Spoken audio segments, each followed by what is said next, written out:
Las Vegas, and they face Thunder because SGA and Oklahoma City, they continue their march toward NBA history, and they did so in dominant fashion. There you go. And with swag. Speaking of Hollywood, though. Second quarter, Thunder up by 13. Light work. Nails the three. We're just going to stop saying what the score is in this game, Shanae. Yeah, I was watching this, and I was like, okay, maybe there's a chance. And then I was like, absolutely not. This team is rolling on all cylinders in a way that haven't seen in a long time. Rolling with the homies. And the thing about OKC, look how open they are. Everybody eats. This is the third game this season with a 25-point halftime lead. That is the most in the NBA. Duh. All right, let's go to the third quarter here. Thunder up huge. Watch Chet and Grayson Allen perk on this play here. Grayson Allen bulldozes through Chet here. Get him out. Starts a little kerfuffle, just a little one. Look at SGA though. I want to show this to you one more time because SGA, his eyes just bug. He's like, bro, I cannot believe this. Look at his eyes. Look at his eyes. And a new meme was unlocked as the Thunder roll. Here's Shai Gilgeous-Alexander after the game. Vegas money on the line indeed. You guys punch your ticket yet again. How do you rewrite the script from a season ago? Yeah, we should be in good position. We've gotten a lot better since last year. We'll see how it goes. We'll go out there and try to get 2 W's. Shai, I appreciate the time. Appreciate it. Thank you. So this season, it's already going down in the history books, right? With the win, the Thunder, they tie the 2015-16 Warriors as the only teams to start 24-1 in NBA history. Of course, Golden State would go on to win 73 games, a record for the defending champs. And this is one that the champs are chasing now. But what separates this stretch for Oklahoma City compared to any other team is the utter dominance like we saw last night, right? They have outscored opponents by 437 points. That is the best differential through the first 25 games of a season all time. And during their 16-game win streak, they have scored 333 more points than their opponents. That's an NBA record for any 16-game span. Oklahoma City, they have also led by at least 20 points for 264 total minutes this season. My new favorite game is find an Oklahoma City stat to blow your mind. So here we go. This is the OK stat of the day. They have led by 20 for more minutes this season than they've trailed. Let me repeat that. Y'all, they have been up 20 more than they've been losing at all. And Perk, if that doesn't make you spy something, I don't know what will. I'm Kendrick Perkins, better known as Big Perk, and nothing gets past me. Freeze! Just when you thought it did get past me, there I am. I spy a problem. I spy it all. Tear the hell on. Hello, world. I spy something. I see something. I see danger. I see a team. That's why it's not just a moment for me. Bobby, come on in here. It's a team. A bunch of dogs. And Devin Booker had something to say 2 weeks ago after they played the Thunder. Malik, I need you to assist me. All right, so you referenced this. We talked about it in the show yesterday, right? This is what Devin Booker said after their close loss by 4 points on November the 28th. He said, quote, "The secret is out. They do speed you up. They play aggressive. They'll grab. They'll hold us. But it's never like when you're shooting in shooting position. It's always on the handle or on your drives when they get away with it." So he said the secret's out. He lied. He said the secret sauce, damn it, don't go buy it, don't waste your money because it's nasty. And look, I want you to watch this tape. This is the start of the game. Individual defense, stick 'em. Look at this dog right here. One-on-one defense, mano-a-mano for the bucket. Then here we go. The Thunder, they're at home. They fired up. SGA, he has the isolation. We know he's going to work right now. He's shooting 56% from the field. Check this out, though, y'all. The camera is on SGA showing him at this moment, the camera don't even react fast enough. They get a steal in the inbounds for a tray ball. Now the place is rocking. Keep going.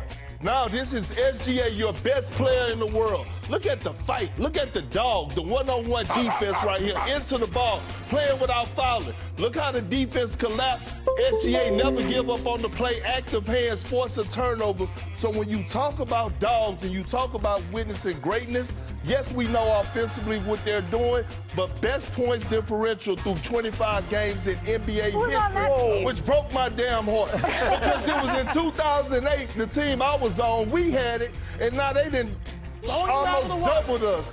So when you look at this, I'm looking at OKC and I'm like, hey, look, Wait, what kind of snatch math his is- soul. Yeah, I was like, that's not That's double, not double up. That's single up. We're rounding. It's We're up. rounding. It's up. It's up. Hey, It's whatever up. it is, stuff. If it's up, then it's up. Perk, you say there are a bunch of The most impressive thing about what we're seeing from OKC is that we forget this is a very young basketball team, right? And that was the conversation we were having last season when everyone was wondering, could they win the NBA championship? The narrative is young teams don't do that. So they squashed that narrative. SGA had his amazing season, winning every award he possibly could.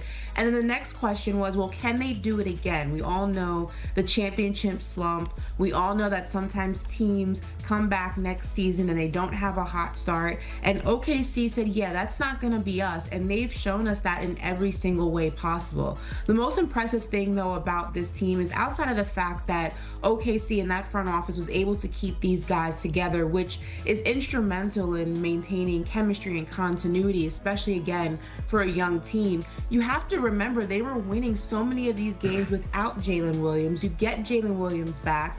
Not only has this team got better collectively as a unit, but we're also looking at these guys mature on their own as individual players, which only helps what they're doing on the court. And I agree with Coach Mark. Look, it's a long season. You can't get too high, you can't get too low. But when you look at their record and you look at how much they are winning these games by and how effortless it seems, it's hard to put any team in the West above the Oklahoma City Thunder. Yeah, they are clicking on all cylinders. And Logan, different sport, but same type of vibes of, you know what it's like to be in a zone, to get wins after wins and keep stacking them. What is the mindset like when you're in a locker room and you're on a team that's clicking like that, and how do you not look past your opponents and just make sure you keep it going? Well, it's funny, when I was looking at this press conference, I had to sit up like I was back in a Patriots meeting. You know what I'm saying? Because it reminded me so much of what Bill Belichick used to say, or even Mike Vrabel when I sat down with him this year, and the Patriots and the NFL are kind of on their streak. And it's not coaching the result, right? There are times where you do things wrong in a game and you still win. And some organizations won't bring them up because you won. You guys still coach those things because they can catch up to you later in the playoffs. They catch up to you in the finals. They catch up to you in a big game when you need it. I should have nipped that in the bud 3 months ago, right? So it's not always being so result-oriented of the wins and losses. It's the process. Not only is that coach obsessed with the process, but the OKC Thunder are obsessed with the process. And that was what New England Patriots was like. We had games where we win by 3 touchdowns, and that meeting still wasn't pretty because we didn't finish the game the right way when we were up 4 touchdowns. We gave a touchdown with no time left. Doesn't matter anyone else. Bill Belichick pulls that tape up. How are we going to finish games? We're going to let people score on us last? So it's the process that OKC's obviously figured out last year, and they're continuing it this year, because nothing harder than winning a title. The only thing harder is defending your title. Yeah, it seems like it starts at the top with your coach, and then you go to your star player after that. And if they all buy in, then anything is possible. Star player, of course, for the Thunder actually is SGA. The conversation it feels like we've been having for years now is who should be the face of the league. And with the way things are looking right now, true or false, is SGA the face of the league? And if he's not, should he be?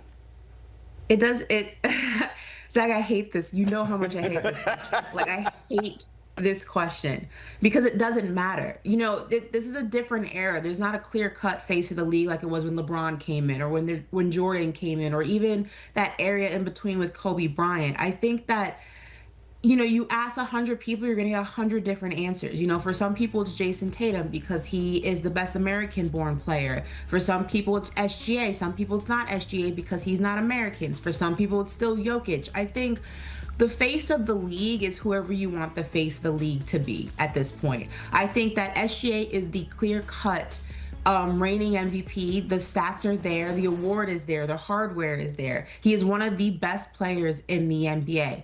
When you start talking face of the league, it's not always about the product on the court. It's about relatability. It's about international appeal. It's about commercial success and commercial appeal. And at the end of the day, that is so opinion based. It's just not what it used to be. So should he be the face of the league? Sure, if you want to base it on the fact of, who's won last and who's winning currently and who has the most awards from coming into last season. If you want to look at overall legacy, Jokic has been winning MVPs back to back to back and has been winning championships. If you want to look at, superstar status, Jason Tatum has that with his sneakers and the Boston Celtics, and the list goes on and on. So for me, the face of the league is the most exhausting conversation in the NBA since probably who's better, Jordan versus LeBron. What? And I don't care. I don't care anymore. You know what, Ash? I think he's earned it. He got the commercials. You said commercials. Him and his boys are the commercials. He has the shoe deal. Anthony Edwards. Yeah. So he's Anthony Edward Claus or whatever his name is. He got this thing right here. Logan got the same thing Logan got. He's earned it at least at this point, right? He's absolutely earned it, but what I'm saying, it's not as clear cut as what everyone makes it seem. It's not you win a championship, you win an MVP, you have a sneaker deal, you're the face of the league. It's just not that. There's so many other factors that go into it, which is why nobody can agree on who the person is. What do you think, Logan? Well, I think he should be, and quite honestly, because if he played in LA, he would be. He's in a small market. He doesn't have crazy highlight dunks. He shoots a lot of mid-rangers, so that's why he's not the clear-cut face of the league. But the way he presents himself, the consistency, the high scoring, the way he plays defense, the way that he's available, obviously the family man image as well, I think that is branding success written all over it. He just plays in a small market. If he was on the East Coast or a West Coast team, he was on the Knicks, I think it's a different story. We know branding, OKC is not the biggest market, but if you're a young basketball player, having SGA sneakers or watching how that man shows up and prepares and performs every single day is definitely a great role model and a great person to follow. We saw how he performed last night, but it wasn't the moment that caught our eye, what he did on the court in terms of buckets, but what happened to his teammate here. Asher, I want you to get your opinion on this when we talk about it last night when we saw Chet Holmgren there getting bumped by Grayson Allen. But look at Shai's face after the game, of course. They talked about this. One more look at it there and get the reaction. Take a listen to this. I don't know. They're up 40. I think something happened like the play before, so there's probably like some frustration there, but just make sure I have Chet's back, and then that's really about it. It's like, I don't know. He's kind of done it his whole career, so I feel him.